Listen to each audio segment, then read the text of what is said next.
लोकसभा निवडणुकीच्या निकालानंतर अहमदनगरच्या पारनेरमध्ये राजकीय राडा झाल्याचं पाहायला मिळालेलं होतं। निलेश लंके यांचे कट्टर समर्थक राहुल झावरे यांना काल 10 ते 12 जणांनी बेदम मारहाण केलेली आहे आणि या घटनेनंतर कुठेतरी पारनेरमध्ये जे आहे तणावपूर्ण शांतता जी आहे सध्या पाहायला मिळते आहे। आपण जर बघितलं त्या ठिकाणी पोलीस बंदोबस्त जो आहे तर तो या घटनेच्या पार्श्वभूमीवरती तैनात करण्यात आलेला आहे। काल राहुल झावरे हे ज्यावेळेला पारनेर शहरामध्ये आलेले होते त्यावेळेला त्यांच्यावरती 8 ते 10 जणांनी हल्ला केला आणि त्यांना बेदम मारहाण जी आहे तर ती करण्यात आलेली होती। त्यामध्ये ते जखमी झालेले होते आणि त्यांना खासगी रुग्णालयामध्ये सध्या उपचारासाठी दाखल करण्यात आलेला आहे। काल जर आपण बघितलं तर या घटनेच्या पार्श्वभूमीवरती पोलीस ठाण्यामध्ये देखील मोठा जमाव जो आहे तर तो जमा झालेला होता। संबंधितांवरती कारवाई व्हावी अशी मागणी घेत या ठिकाणी मोठा राडा जो आहे तर तो झाल्याचं एकंदरीत पाहायला मिळालेलं होतं।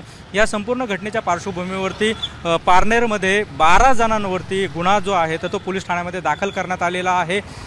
या संदर्भामध्ये 3 जणांना जे आहे तर ताब्यात देखील घेण्यात आल्याची माहिती ही पोलिसांनी दिलेली आहे। मात्र आज जर आपण बघितलं तर पारनेरमध्ये कुठल्याही प्रकारचे अनुचित प्रकार घडू नये यासाठी पोलिसांकडून काळजी जी आहे तर ती घेतली जाते आहे आणि त्या अनुषंगाने या ठिकाणी बंदोबस्त तैनात करण्यात आल्याचं एकंदरीत आपल्याला पाहायला मिळतं आहे। आपण जर बघितलं तर खासदार निलेश लंके यांचे कट्टर समर्थक असलेले राहुल झावरे यांना विखे समर्थक असलेले विजू आवटे आणि इतर 8 ते 10 जणांनी मारहाण केलेली होती आणि त्यानंतर कुठेतरी हे वातावरण जे आहे पारनेरमधलं हे तणावपूर्ण बनलेलं होतं। त्याच पार्श्वभूमीवरती खासदार निलेश लंके यांनी देखील कार्यकर्त्यांना शांततेचं आवाहन जे आहे तर ते केलेलं होतं आणि त्याच अनुषंगाने जर बघितलं तर या ठिकाणी पोलीस बंदोबस्त सध्या तैनात असल्याचं एकंदरीत पाहायला मिळतं आहे आणि पारनेरमध्ये कुठेतरी सध्या तणावपूर्ण शांतता जी आहे ती देखील पाहायला मिळते आहे।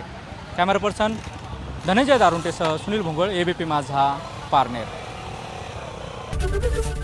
एबीपी माझा, उघडा डोळे बघा नीट।